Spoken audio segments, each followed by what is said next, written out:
Darvin, what can you say about AD just kind of delivering in the way that he did in this moment, despite looking like OKC was really trying their best to contain?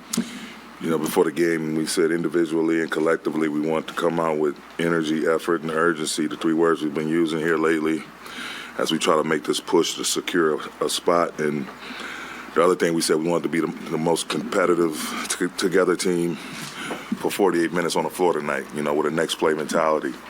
And, we had a couple plays there starting in the second quarter, us fouling. I think they had 11 free throw attempts in the second quarter. Then the third quarter, I think they're first in the league in third quarter scoring.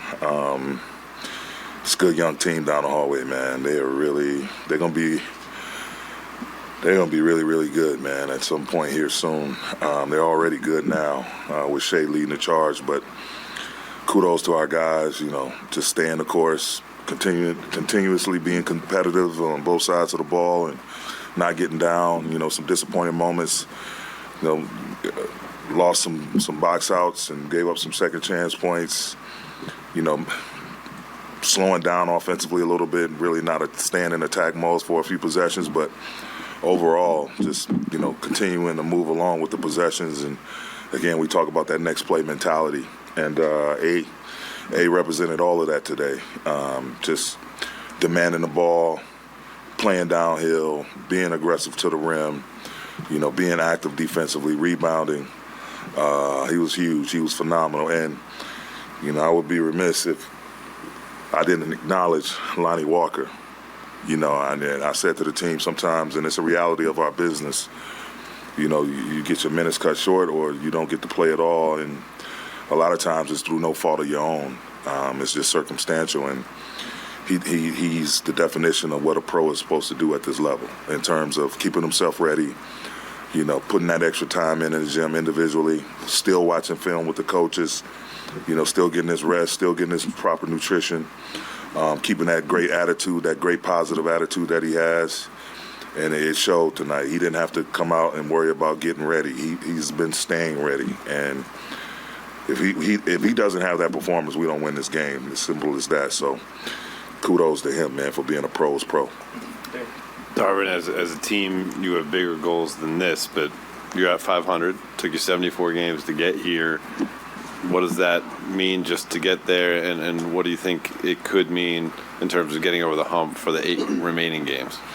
I mean, we just have to approach these upcoming games, these last 8, like we've been doing here over since the deadline, actually.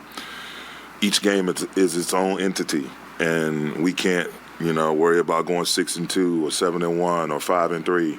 We just have to approach each game and dive and pour all of ourselves into that each particular game. And so we'll continue to carry on as such.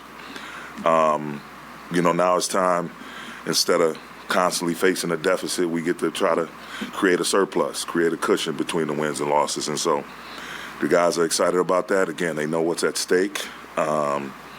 And, you look around the league, the standings, they're constantly changing day in and day out. But as I said, and I told them, and I'll continue saying it, the first order of business is to take care of our own business. And we just need to keep having these type of performances, on both sides of the ball and try to play a complete game as possible, a more complete game for most of the 48 minutes or however long the game goes.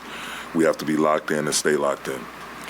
Darvin, you were alluding to it, but there's so many ways AD can score, but very intentionally he was under the rim. 3 of his first 6 baskets tonight were dunks. What did that communicate, do you think, to the rest of your team about how he wanted to play, and do you think they kind of took that from him? Absolutely. We want to, we say love and live in the paint, and it starts with him not settling, whether it's his post-ups, him isoing at the elbow, him picking and popping in transition, him getting the flip play and being able to iso and play downhill off the dribble. Just him not settling, him playing a highly aggressive ball game offensively and defensively also. Him having his teammates back, I think it just frees everyone up to play the same. We talk about quick decisions, shoot it, swing it, drive it. And if we're going to put it on the floor, let's make sure we're going to touch the paint with it. And it starts with him, just him loving and living in the paint and, creating free throw line opportunities for himself, getting us to the bonus. It has a ripple effect, and I thought that energy was contagious tonight. Hey, Darvin, even with LeBron and D'Angelo out, with the way you guys have been playing, how do you kind of characterize what your comfort level is with, the team's ability to make a final push here? I mean, just all hands on deck. I mean, this team is locked in, they're connected. The vibe, the spirit is great. It's been overtly positive. Guys laughing and joking here, a lot of laughter. Practices, film sessions, the dialogue has been great. Guys is really locked in trying to figure out how we can be better. Whether it's offense, defense, in the game situations, in the quarter situations, different lineups. You hear guys who know they may be coming off the bench with certain people. They're huddled up having their own little conversations on what actions they like, how to guard different things. It's just great, and that's what you want. Everyone really trying to see how they, not only individually, but, again, collectively be better on both sides of the ball and really rooting for one another, genuinely being happy for each other's success. So we just want to keep that going. And the way you keep that going is just you constantly evaluate and take long, hard looks at yourself and as a unit. And, again, see how we can sustain the good stuff. And there's different little bad things, bad segments. How can we clean that up and try to correct those? But everybody's on the same page, pulling the rope in the same direction. Two more. Darvin, we've talked about urgency a lot, but it seemed like tonight with how quick guys were to the floor, the way that you guys had to defend when the ball wasn't going in the last 2 minutes, it seemed like this was a peak in that style. How pleased were you with that? And I'm sure maybe the Dennis play where he, I think, broke up a fast break twice is one that maybe stands out. But if there were any other plays that kind of stick to you that really showcase kind of the urgency that you guys want to have? Just set the tone, man. I mean, Lonnie had a play early in the first half that we showed at halftime. Even though probably knew he wasn't going to get the ball, just came out of nowhere, strong box out, sent the man out of bounds for AD to clean it up. Just those little things, the screens that these guys set, their running habits. Even though they may not get the ball, those running habits are flattening out the defense, allowing guys to have lanes to penetrate, the penetrating pitch on the backside, guys making the pass, the hockey assists, the pass that sets up the scoring pass, and then defensively, guys, like you said, scrapping, getting on the floor, diving on the floor, 50-50 balls, whether it's Dennis, Rui, all of them, Austin, Vando, just doing the dirty work. Guys are really competing, and because they know what they're representing. They know the history of the franchise that they're representing. They know how everyone in that building is highly competitive, within each department.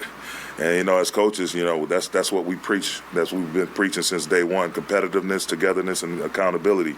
So you saw that. That was all on the full display tonight, and I expect it to continue and become even greater.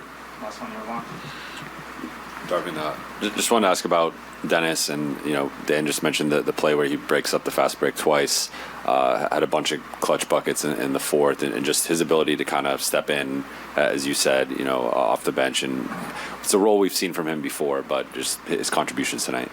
We're extremely fortunate, to have guys like Dennis coming off the bench, Malik, Lonnie tonight, Rui, William, these guys that could be starting for a bunch of teams around the league. And we have the luxury of inserting those guys. And, it's just been a blessing. And with Dennis, that's just who he is, playing big in big moments when his number is called upon. And then also, being a good enough teammate to understand we bring in D'Lo, and he has to be regulated to the bench. Understand, just knowing he's going to come off and do his part. And play as consistent as possible. And he lives and thrives for those moments. He and Austin, even Lonnie, AD, all these guys, they make big shots and big moments, big plays and big moments. So the beautiful thing is they did it not in a selfish manner, but taking what the game gives you.